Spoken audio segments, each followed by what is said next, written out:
আমল পরিমাপ করবে, গণনা করা হবে না। এখন আমরা কি করি? আমল বেশি করার জন্য চেষ্টা করি, আমলকে ভারী করার জন্য চেষ্টা করি না। একটা উদাহরণ যদি মন দিয়ে শুনেন তাহলে বুঝবেন। আপনি 2 রাকাত নামাজ পড়লেন, এই 2 রাকাত নামাজের মধ্যে আপনি একেবারে খুশু নিয়ে দাঁড়ালেন, আপনি দীর্ঘক্ষণ রুকু করলেন, দীর্ঘক্ষণ সিজদা করলেন, আবেগ অনুভূতি মিশ্রিত কণ্ঠে আল্লাহর প্রত্যেকটা তাসবিহ আদায় করলেন। ধরেন এই নামাজ শেষ করতে আপনার সময় লাগলো 10 মিনিট। 10 মিনিটে 2 রাকাত নামাজের ওজন এক পাল্লায় আপনি রাখেন। আরেকজন 10 মিনিটে 4 রাকাত নামাজ পড়ল। এবার সংখ্যায় কোনটা বেশি? 4 রাকাত বেশি। কিন্তু যদি 2 পাল্লায় 2টা রাখা হয়, ওজন কোনটা বেশি হবে? এটা তো সাধারণ জ্ঞানে বোঝা যায় যে নামাজটা সবচাইতে বেশি ইখলাসের সাথে হলো, সবচাইতে বেশি আন্তরিকতার সাথে আল্লাহর সামনে উপস্থাপন করা হলো, এটা মাফ করার ক্ষেত্রে ওজন বেড়ে যাবে, ঠিক না?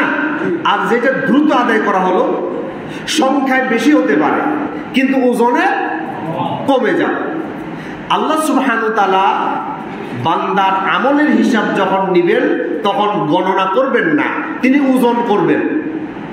ফাআম্মা মান থাকুলাত মাওয়াজিনুহু, মিজানের পাল্লা কি করা হবে? ওজন করা হবে। আপনি কত রাকাত নামাজ পড়েছেন এটা আল্লাহ তাআলা গুনবে না, কয়বার হজ করেছেন এটা গুনবে না, কয়টা রোজা রেখেছেন এটা গুনবে না।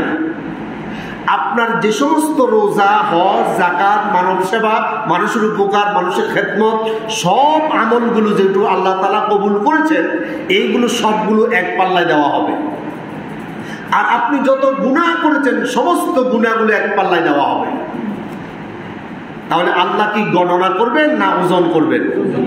ওজন করবেন। এখন আল্লাহ তাআলা কি বলছেন শুনুন। 67 নম্বর সূরা, সূরাল মুলকের 2 নম্বর আয়াত আল্লাহ তাআলা বলছেন, আল্লাযী খালাকাল মাউতা ওয়াল হায়াতা লিয়াবলুয়াকুম আইয়ুকুম আহসানু আমালা। আল্লাযী খালাকাল মাউতা, আমি মাউত সৃষ্টি করেছি, খালাকাল মাউতা মরণ আমি সৃষ্টি করেছি, ওয়াল হায়াতা জীবন আমি সৃষ্টি করেছি, হায়াত সৃষ্টি করেছি। কেন? লিয়াবলুয়াকুম আইয়ুকুম আহসানু আমালা, আমি দেখতে চাই কে কত সুন্দর আমল করে। এখানে আহসানু মানে সুন্দর, আর আকসানু মানে অধিক। আল্লাহ তাআলা আকসার বলে নাই, আল্লাহ তাআলা বলছেন আহসানু, সৌন্দর্য, বিউটিফাইড, এটা পিউরিফাইড, এটা একেবারে স্বচ্ছ আন্তরিকতার সহিত। তাহলে আমরা কি আমল বেশি করার জন্য প্রতিযোগিতা করব, না যতটুকু করি এটাকে ভারী করার জন্য করব? ভারী করার জন্য। এখন ভারী কিভাবে হবে?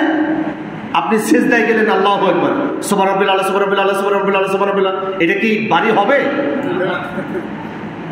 আপনি যদি সিজদায় গিয়ে আল্লাহ আপনাকে দেখছে, আপনি আল্লাহর কদমের উপর, আল্লাহর পায়ের উপর আপনি কপাল ঠেকায়া আপনি সমস্ত অহংকারকে বিসর্জন দিয়ে রবকে বললেন, আল্লাহ আমি তোমার পবিত্রতা প্রশংসা আদায় করতেছি, আমি নগণ্য গোলাম আর তুমি হচ্ছে বিশাল মহা রহমতের মালিক।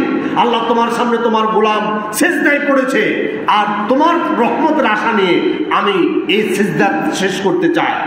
এইভাবে যদি আল্লাহকে স্মরণ করে আপনি সিজদা দেন, কোটি কোটি সিজদা আল্লাহ তাআলা গণনার চাইতে এই একটা সিজদার ওজন আল্লাহর কাছে বেড়ে যাবে কি যাবে না? এবার আসুন কোরবানির দিকে আমরা একটু খেয়াল করি। কোরবানি দেওয়ার ক্ষেত্রে আপনি কত বড় পশু দিয়ে কোরবানি দিয়েছেন, কত লাখ টাকার পশু ক্রয় করেছেন, অথবা কত মন গোশত আপনি এই কোরবানির মাধ্যমে পেয়েছেন, এটা কি হিসাব করা যাবে? আপনি অনেক বড় গরু দিয়ে, অনেক বড় পশু দিয়ে কোরবানি করলেন, আরেকজন মাত্র 5-6 হাজার 7 হাজার টাকা দিয়ে একটা ছাগল কোরবানি করল।